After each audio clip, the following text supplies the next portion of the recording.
भैया के आशीर्वाद मिलल बार बार प्रणाम करो। हाँ जी ये मुस्कान तहार नाव कहाँ हो? का हो बोला। अरे यार नया कलाकार लेकर आई हुई तो देखने में बच्ची है बहुत। ये देखने में बहुत बच्ची है, बहुत बच्ची है। अब ईश्वर जाने बच्ची है कि नहीं बच्ची है। सही बच्ची है बच्ची। देखने में तो बच्ची है, अच्छी है अब ईश्वर जाने बच्ची है कि नहीं बच्ची है। मगर अच्छी है। लड़की कहती है का हो राजा जी के उठवा में उठ जबू साथी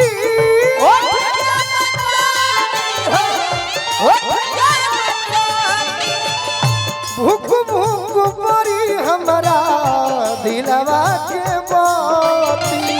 दिलवा के बाती हो, दिलवा के बाती।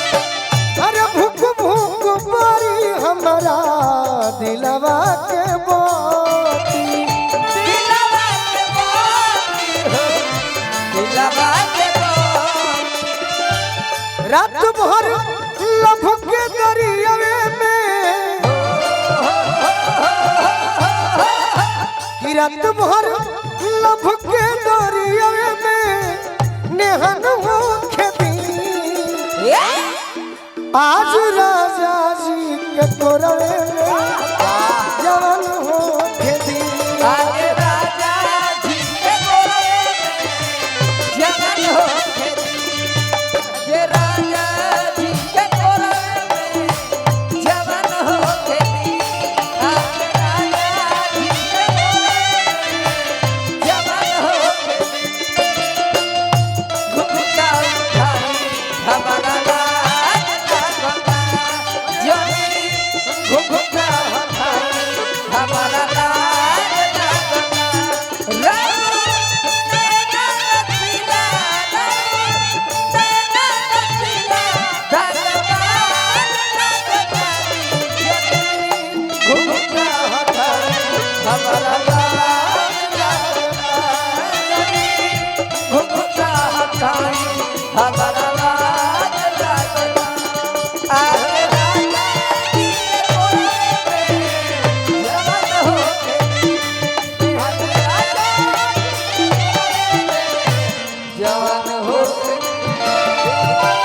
लड़की कहते हैं भैया सबके हम स्वागत करो।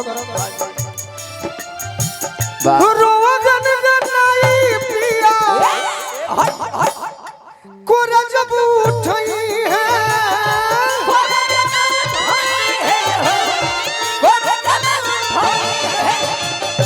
ललन भोजपुरी हमरो जियारा जुड़ई है। जियारा जुड़ई है, जियारा जुड़ई है। सब हमारा भैया है बीच में अविनाश जी के मौसा जी हमारे के 500 रुपए का आशीर्वाद दिले बनी। हाँ जी और नाम अपना बतौनी हाँ टेकनिवास पैक्स अध्यक्ष मुन्ना तिवारी जी बहुत बहुत सम्मान करने बहुत अच्छा। हाँ जी रौरा धन में गुलर के फूल पर जाए काल से जाए। गोलू राजा के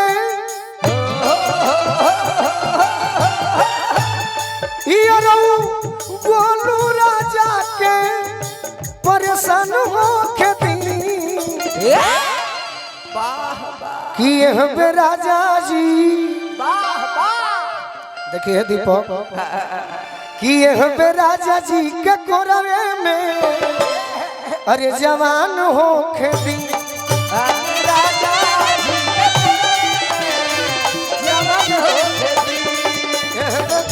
राजा जी के कोरवे में जवान हो। दीवाना को दे दीवाना को दे।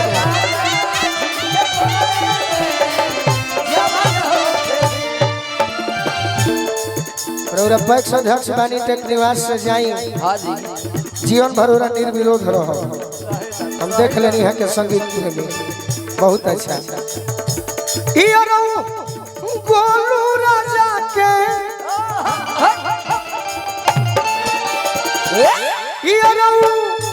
गोलू राजा के परेशान हो खेती आज राजा जी के कोरवे में